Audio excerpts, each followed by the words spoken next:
Hi, I'm Oliver McCall, one of SSKB's development consultants. 2019 has seen many changes that have affected the property industry. From cladding, historic low cash rates, the Brisbane City Council development update, and property tax increases in Victoria, this video will cover them all.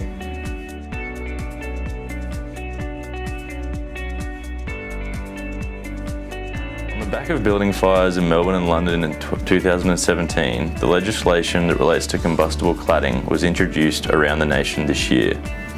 In Queensland, cladding compliance consisted of a three-part process. As we enter December and the new year, buildings are still completing the final stages of this process, with the Part 3 rectification deadline on the 3rd of May 2021.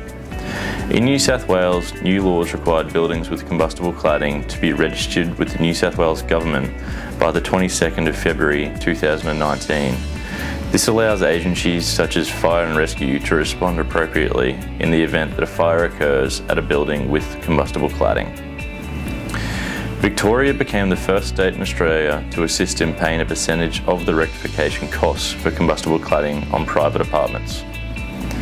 The Victorian State Government announced in July that in Victoria, the rectification for buildings that are classified as having extreme or high risk combustible cladding will be funded, at least in part, by the state government.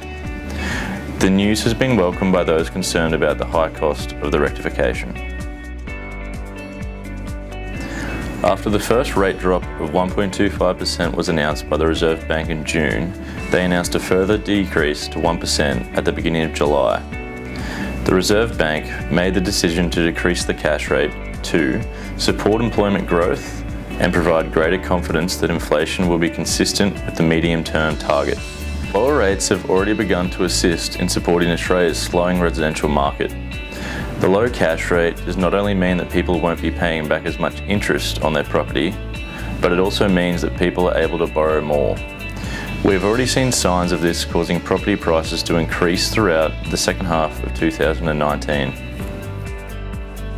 At the end of July, Brisbane City Councillor Matthew Burke gave a presentation on Brisbane's future blueprint and released a draft residential design guide to complement the Brisbane City Plan.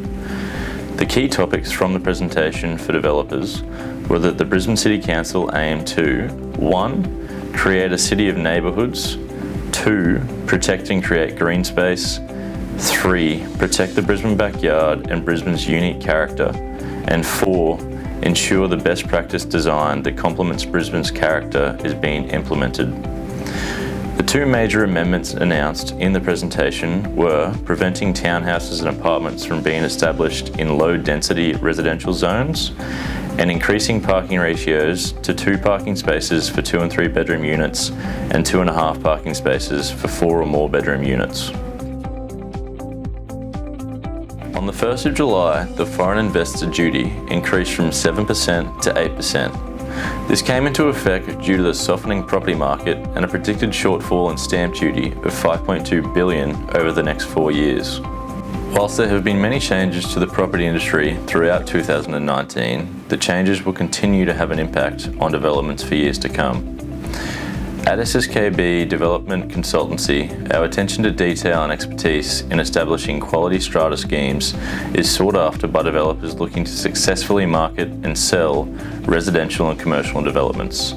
From the team here at SSKB's Development Consultancy team, we wish you a happy holidays and a prosperous new year.